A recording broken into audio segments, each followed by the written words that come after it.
So yeah, we're all gonna need therapy after this. Hi, my name is Sydney, welcome back to my channel. Before we launch in, yes, this video is sponsored by Surfshark, because we still love each other. Now, there's a strong likelihood that this video will ruffle some feathers, and if I'm being totally honest, I really wouldn't be doing my service as an Australian American unless I made people upset from time to time. I think you mean all the time. It's far too early in the video for you to be here. Go away. So today I want to take a look at the idea that the medical side of the transgender movement is a money-making racket. And before we get started, I just want you all to bear in mind, this is a huge topic with a lot of moving parts, and there's just no way for me to cover them all in this video. So don't yell at me, because it hurts my tender, tender feelings. You don't have any of those. With that being said, I also want to highlight this is not directed at the people who transition and go on to lead happy, healthy lives. It's also not directed at the healthcare professionals who actually do their jobs properly. For once. This is simply a look at the nefarious side of the medical complex. Spooky. So yeah, let's get this show on the road. In 1983, a man called Walt Heyer visited a leading gender specialist in San Francisco. After one appointment, the specialist told him that in order to alleviate his feelings of confusion and discomfort, Walt needed to transition to female. By his second appointment, he had a prescription for cross-sex hormones. 8 years later, Walt transitioned back to male after finding that gender reassignment did very little to alleviate his original feelings. Just so you're aware, this is after he had the snip. Even back in the 80s, and even before that it seems, a body of medical professionals didn't seem to address underlying traumas or unresolved issues of patients before giving them hormone therapies and surgeries. And that trend and way of thinking seems to persist in some medical circles today. This is the point where I encourage you to strap in. It's about to get bumpy. In 2019, a professor of psychiatry at Johns Hopkins University said that when it comes to transgender patients, their mental problems, often depression, discouragement, are the things that need treatment. They're going to be in the hands of doctors for the rest of their lives. Many of them are going to be sterilized, not able to have their own children, and many will regret this. Can you imagine having a life where you need to seek doctors all the time for everything just to live? Getting your hormones checked, getting everything checked. That is something doctors should like to spare people of. But instead of sparing patients, more and more anecdotal accounts are indicating that doctors are very quick to prescribe hormones not only to young adults, but puberty blockers to children. Puberty blockers, for those of you who don't know, are drugs designed to postpone puberty in children. Self-explanatory. In the last year, we've seen an explosion in the stories of people regretting their decision to transition. And to compound that are the stories of former transgender patients who claimed they were given hormones without any type of proper therapy or assessment. Funnily enough, an example of this is actually Planned Parenthood, who's become the second largest provider of hormone therapy in the United States. Yikes. On their website, they clearly state, you don't need to participate in therapy or provide information from a mental health provider to receive hormone therapy. Here, they also detail how to get hormones, and at no point in the process is there a mental health evaluation. Which maybe should be part of giving people life-altering drugs? I don't know. Just a suggestion. Now, interestingly, at some locations, and with a parent's permission, some children can get puberty blockers through Planned Parenthood. Puberty blocker drugs, in some cases, seem fairly easy to get as well, even though they are not FDA approved for this use and have resulted in thousands and thousands of deaths and complications. Just FYI, these drugs are used for other things too, such as treating endometriosis, for example. The point is, it's not good. Now, because I'm a psychic, I know that some of you at this point are gonna say, but Sydney, the kids can't get the things unless they have parents' consent. And Patricia, you're so right. But I just want to remind you that parents can have their children taken away if they don't let their kids access transition therapies. Some parents don't really have the option to say no. So that's fun. What's marginally worse here is that doctors have admitted they don't actually know the long-term consequences and effects of puberty blockers on a child's body. Comforting. In 2015, the National Institutes of Health awarded the Boston Children's Hospital $5.7 million to conduct the first, just want to highlight that, the first study in the US to evaluate the long-term outcomes of giving transgender youths medical treatment, predominantly hormone blockers and cross-sex hormones. Never mind that they've already been giving kids these drugs for literally years. At this point, this kind of just sounds like human experimentation just to see what happens, because who even cares, right? It's kind of like when you're 10 and you're conducting your own experiments on flies by catching them and pulling their wings off to see if they grow back. Sydney, no one does that. Yeah, well, they don't grow back. Just so you know. Now, one of the most widely prescribed puberty blockers, Lupron, however this is pronounced, recently had to update its label to indicate that it causes seizures and serious psychiatric adverse events, such as crying, irritability, impatience, anger, and aggression. Something that I personally found really disturbing here as well is how there are some hospitals and doctors who are proud of themselves for dealing with children and treating children as young as 3. I mean, for starters, a 3-year-old doesn't know what gender or sex is. They don't really think much of anything.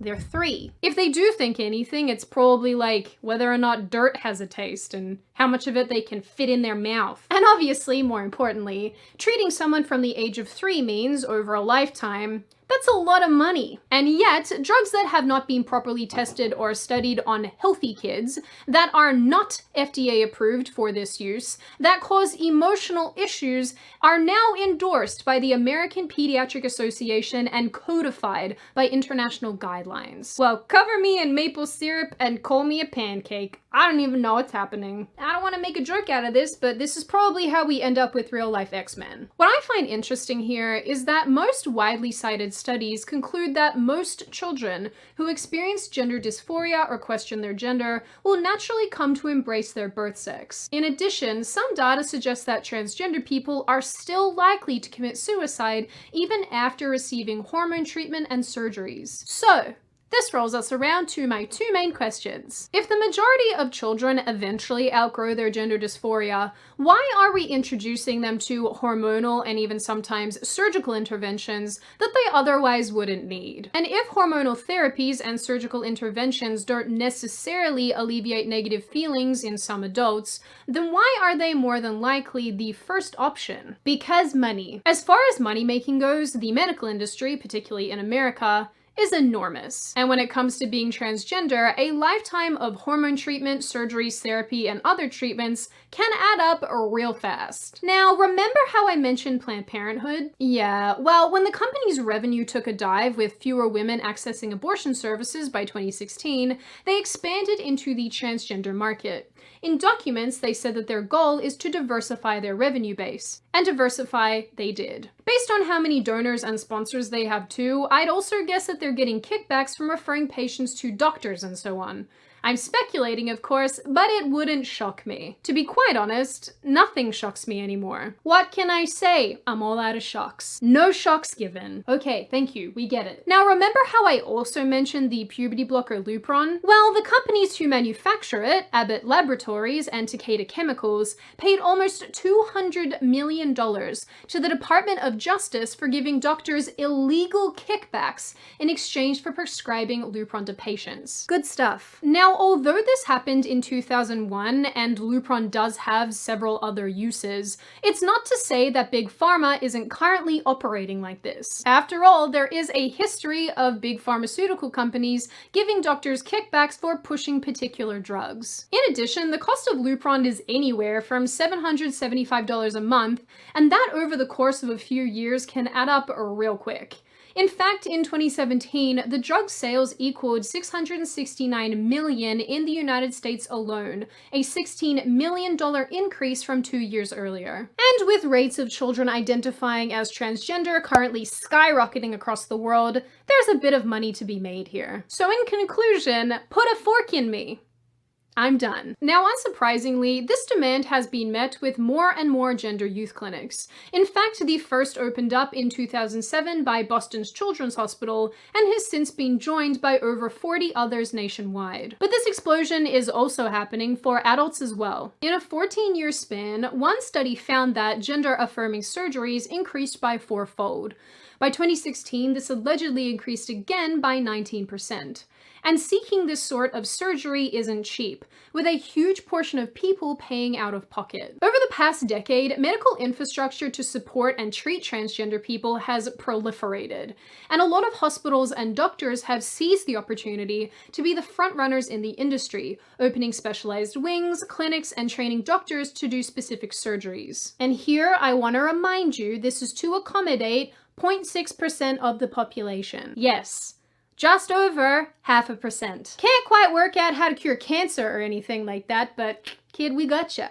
We can stop your puberty. Honestly, I think the reason why this is happening is also reasonably simple too. People like Jazz Jennings, Caitlyn Jenner, and other celebrities have made it look fun and easy when the truth is, transitioning is an incredibly hard road, and most people who decide to traverse it don't have the enormous bank account of someone like Caitlyn Jenner. If you go on crowdfunding websites, you quickly learn how many people are scraping together their pennies just to fund their transitions. It's not nice. To compound this, education bodies have started integrating transgender theory into classrooms, telling kids that their sex is malleable and fluid. Personally, I think this is a little weird to do for 0.5% of the population.